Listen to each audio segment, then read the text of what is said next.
In this video, we are going to talk about how to manage your money. So before starting this video, please like this video and subscribe to this channel for our future updates. In today's video, I'm going to share something called the 50-30-20 rule of money. This is a very important concept to understand, especially if you've ever found yourself in a where you want to save more money or you want to invest more money, but you are not really sure where that's going to come out of your budget, how you're going to be able to start doing it, putting in 20%, 30%, 40% of your income and finding a way to start saving and investing. So that, potentially, you can retire earlier, you can afford to pay for your kids' college, and so on. There's a lot of reason why we'd want to save and invest money. But let's talk about this rule of money, very important to understand, and I think a lot of people are going to find some value in this. 50-30-20 rule of money. 1. Calculate post-tax income. 2. Add back non-tax deductions. 3. Create your budget. It's been around for quite some time, and for the most part, it's a really helpful idea and tool that you can use in order to build wealth.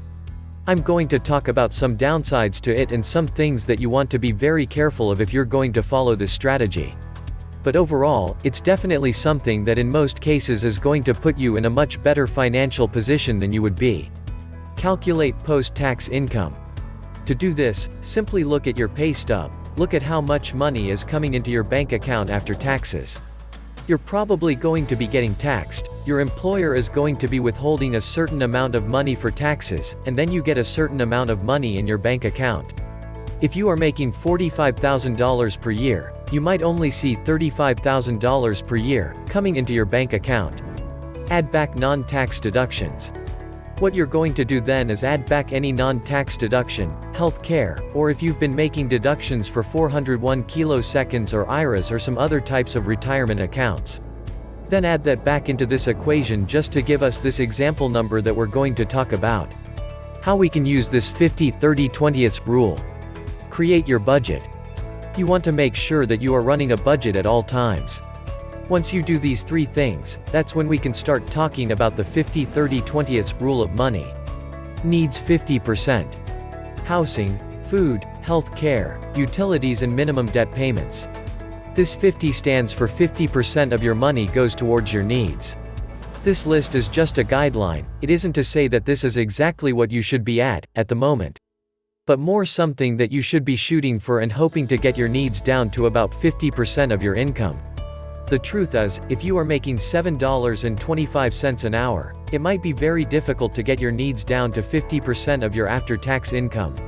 If you're making $15, $20, $30 an hour, it might be a little bit more possible to do this depending on where you're living at the moment.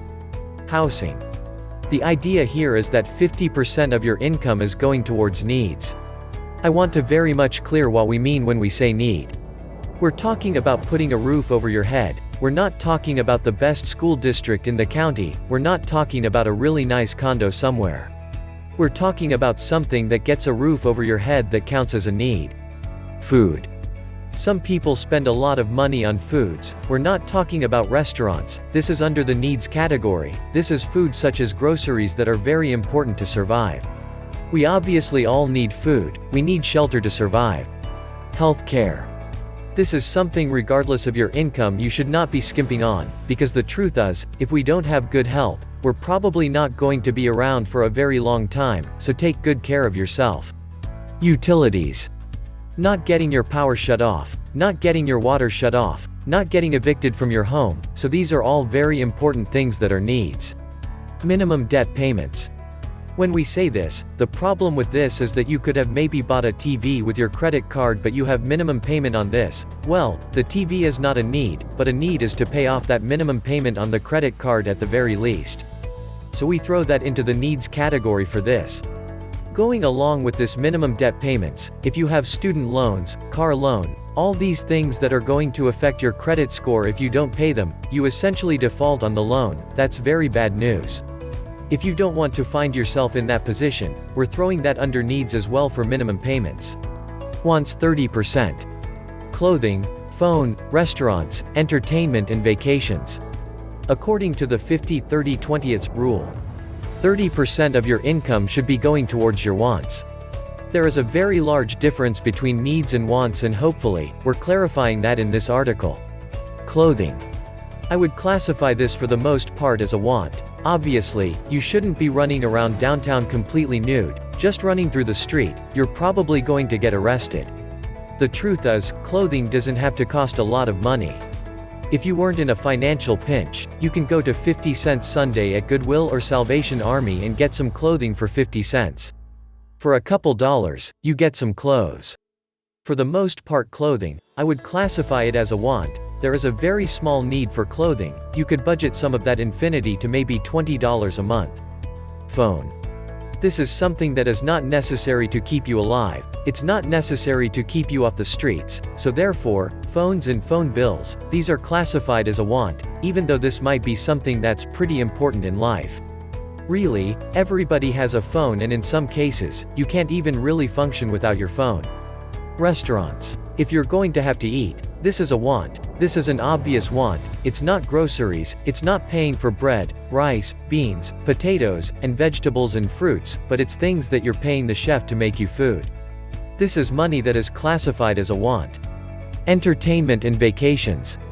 It's not to say that you should not be spending money on these. 30% of your income can go to these under this specific rule, the 50-30-20 rule.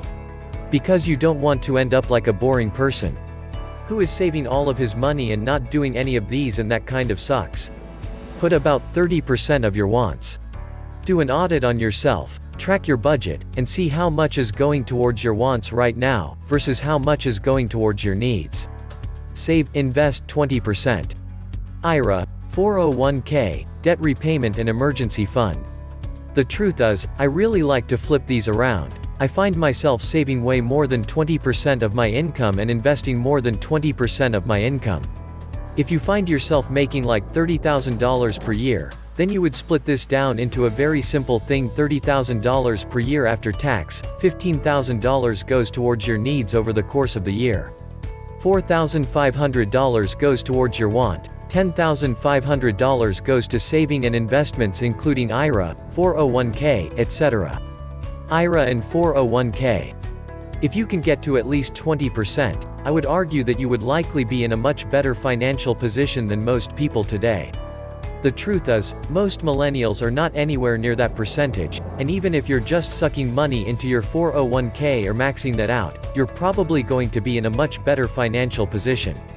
Obviously, we can't predict exactly what's going to happen in the stock market or in the market in general, but for the most part, they do go up. Debt repayment. We can put this into the saving and investments, because when you look at whether you should pay off debt or invest, I'd like to think of both as something that is beneficial for your finances overall. Emergency fund.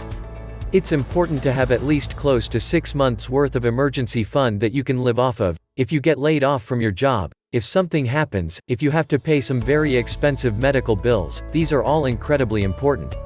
What do you think of our list? What do you know about 50-30-20 rule? Let me know in the comment section below. If you enjoy this video and want to hear from me again, be sure to hit that subscribe button before you go. Thanks for watching.